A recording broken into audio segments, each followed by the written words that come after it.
Hi guys, welcome to OG Cars, and in today's video you join us with the blue Skoda Favorit forum hatch again. And basically we're going to try and look at finishing things off today, because what we've done in the previous 3 episodes is basically strip it ready for a head gasket, do the head gasket and put things back together. So what we're going to do today is do a coolant flush, and then we are going to do an oil and filter change, and then we're going to check on the carb because I think it might be idling a bit too high, and we're just going to check the valve timing as well, make sure that's all okay as per the Haynes manual specifications. So I must admit I've already changed the coolant. So what I did is I started the car, obviously in episode 3 we knew the car was working after the head gasket was replaced and everything was put together. So I drove down to the driveway, and what I did is I made sure that the coolant was flushed several times, and then what I did is put everything back together. Tried to clean out the expansion tank as best I can. It's quite difficult because even though I took it off and put sort of like water and a solution in there and shook it all around to try and get all of the nasties out, unfortunately it's a bit of a weird shape, and the joints are obviously at the top and the bottom, and then there's sort of like inner plastic pieces in that tank. So the best thing to do is probably just to replace it if you want a really nice clean tank. But ultimately I've cleaned it as best as possible, put it back on, and what I've just done now is I've put fresh coolant in there. So we've got Miller's Oil antifreeze. Obviously it's not oil, but it's from Miller's Oil. So they're a decent company which we've bought a few things from now, so nice to be supporting them. And we've put obviously distilled water and just ran it back up to temperature again, and ran it around the road just to make sure it was up to temperature, fan was cutting in, and it's all fine. And the smoke, as you can see from this video, has now stopped pouring out from the rear. As you saw at the start when I took it out of the garage, it was a little bit smoky, but now it's certainly cooled down. So hopefully we haven't got loads of coolant being burnt from the combustion chambers and lying around in the exhaust anymore. So you join me now obviously back in the garage. I've got a container with a hole cut in the top of it ready for the oil change. I'm just going to do the filter first. I've put one of these tools on there. I couldn't find my normal preferred free claw oil filter remover, which you would have seen in previous videos. I'll try and find that, but basically the garage is a bit of a mess at the moment with the Volvo and Skoda Favorit undergoing work. So I'm just going to use this, and it's just a chain type, and yeah, you wrap it around, and then yeah, you can use the handle on that to undo it. So I'm just going to spin this off now, well, only slightly cranked off, while I go underneath and undo the sump plug to get rid of the main part of the oil now, and we'll change filter after. Apologies, the light down here isn't the best, but there is a 22mm sump plug sort of facing the back of the sump there underneath. It's got a 22mm socket on a 3/8, and I've got a 3/8 ratchet. If it's too tight I'll go grab the brake bar. I did grab a 24mm because I can't remember which size it was, but yes, 22mm on these, and I've got the container ready, so we'll just go crack this off and let the oil drain into the container now.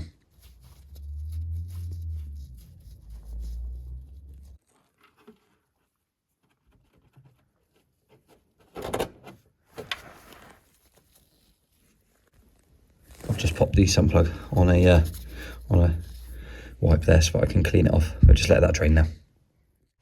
So I've just span the old filter off. We've got an old man filter there, and I've got one of these Master Sport Germany filters, which I bought from Autodoc ages ago. We bought a load of them when we had loads of Favorits, and obviously we have loads of Favorits again, so I've still got a few of these lying over.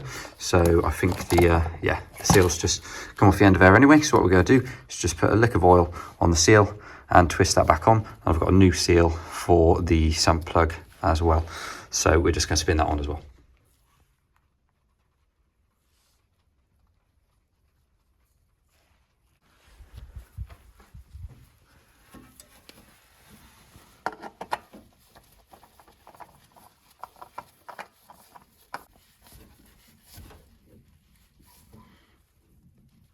And that is the sump plug done up as well. I've just pulled the old oil out, and you can see it there.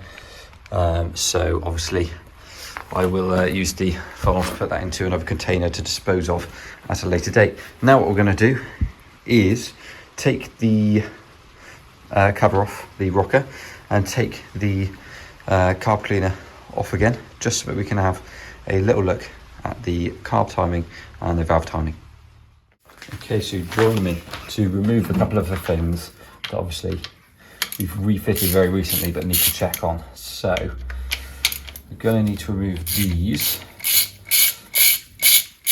for the rocker cover, and hopefully we can jiggle it out, obviously past this mount for the fuel line, and we'll just disconnect these two pieces here, see if we can't jiggle this out.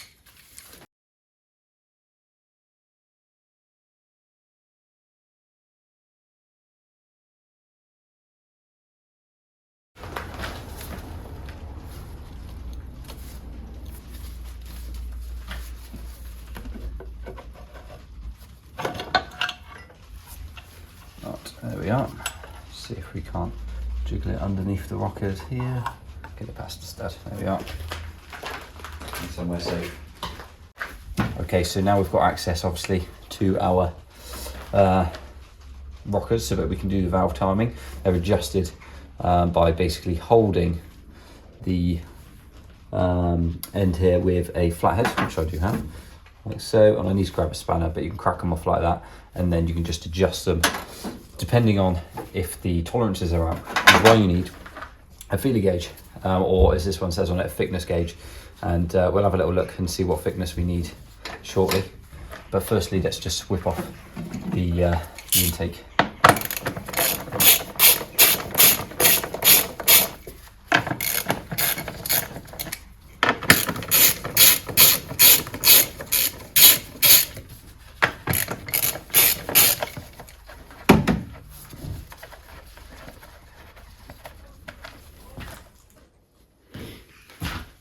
Admittedly, you can adjust the carb idle with the air intake on, but obviously with taking this off, I thought everything would just be easier if I take that off. There's basically a little flathead in the back, which is on a screw. It's really difficult to have the right sized flat blade. I think I need a slightly shorter one just to be able, because it sort of touches the heater box. So I've managed to loosen it off a little bit, so we'll see if the idle comes down. Basically the idle was just a tad too high once it was running off of fast idle, so what we want to do is just wean that down. But what we'll do now is we'll do the valve timing, and then we'll put everything back together, and we'll get a smaller screwdriver in the back to adjust that once we've got new oil in it and got it running again. All right. Okay, so for my next trick, I'm going to get this is actually the Skoda Felicia Haynes manual, but obviously it shares the same 1.3 engine. So if we look up here, firstly, we've got engine oil capacity, 1.3 litre engines, 4.5 litres. So I've got to go and find 4.5 litres of oil shortly. But let's go to, if we go to engine valve clearances, we've got 1.3 litre engine, inlet 0.25 mil, and the exhaust is 0.2 mil. On the clearance, so obviously we need to set that on the feeler gauge over there when we check them. If we go over to every 12 months regardless of mileage page, then we have the valve clearance check and adjustment for the 1.3 litre engine. On the 1.6 on the Felicia, you didn't have to adjust the valve clearances as it had self-adjusting hydraulic tappets. Obviously the Favorit never had that luxury. So basically, if we just go down to here, it's important that the clearance is set when the tappet of a valve being adjusted is on the heel of the cam. So if we just pay attention mainly to this little table down the bottom here, we've got valve fully open. If valve number 8 is fully open, then we check and adjust valve number 1, which is exhaust. It tells you inlet or exhaust down here. So this is what we're looking for, and obviously we're just going to crank the engine over very slightly so that each valve number is open, and we check and adjust each one on this list until all of them are done, all 8 of them. And then yeah, basically there's some information there if you need it, but I recommend getting a Haynes manual anyway, as it's very handy. But let's go and check those valve clearances now.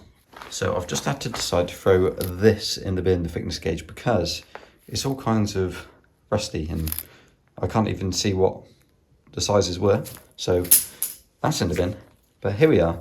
Here's another one that I have, Roebuck one, and obviously we can clear as day see that's 20, and then we should have a 25. There we are, 25. Or you can double them up. You can have the 20 and the 0.5 together to make it up. This particular gauge does 0.05 up to 1 mil. Obviously, we know what we want is 20 and 25. So let's go and check those now. So I'm just going to show you guys one of these because you probably don't want to see me do every single one of them. But basically we're going to move the crank pulley just to change, obviously, which one is fully down. At the moment, number 3 is fully down, which means we need to check number 6. So I've got a feeler gauge set. And if I go to number 6, then we'll find that I can just put the feeler gauge in. And if it's just ever so slightly, you know, tight, then you know it's the right size. So therefore, number 6 is checked and okay. So now what I'm going to do is just move the pulley around and check the rest of them, make sure the valve timing is all okay. So our valve clearances are actually all okay. I didn't have to adjust any of them. I imagine, as this has been a fairly well looked after car, it's probably been done semi-recently. And obviously, as we put the push rods in the exact same order when we did the head gasket, nothing has really been disturbed. So the only thing that may have changed ever so slightly in thickness is the head gasket, but obviously it should be around the same size. So we've got the correct clearances on the valve timing. Let's just pop our rocker cover and our carb cleaner back on, just so that we can now fill the engine up with oil. So with the oil now filled, all we need to do is obviously check the dipstick, but we need to get the car running, and ideally I'd like to run it up to temperature again. Obviously I know we've already done that and the coolant's looking good, but I'd like to do the same again for the oil and do some more tests. So we'll check the oil when we next give it a proper run. But what I'd like to do now is just put the battery clamp on. So what I've got here is a couple of 13mm bolts. I've got the earth cable and I've got the battery clamp. So basically, I've got the battery clamp like so, and then you can start one of the bolts on the right side because the earth is on the left side of the battery. So what we do is we pop this bolt through the earth cable, so it earths to the body, and then what we'll do is we'll just do it both these two 13mm, and then what we can do is we can put the positive and the negative and connect them up permanently to the battery.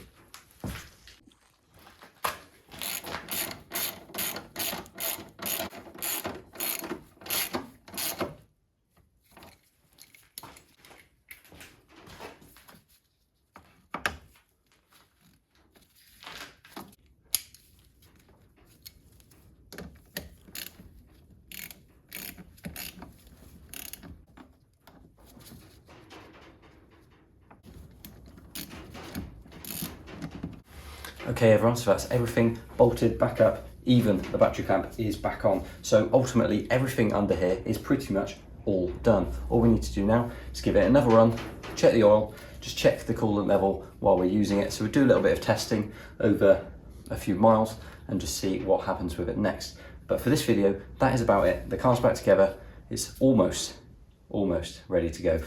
Next up, we want to get some new tyres and we need to fiddle with the boot latch on the back. So there's more to come on this car. Stay tuned on the channel for more. Like, comment and subscribe. And we'll see you all in the next one.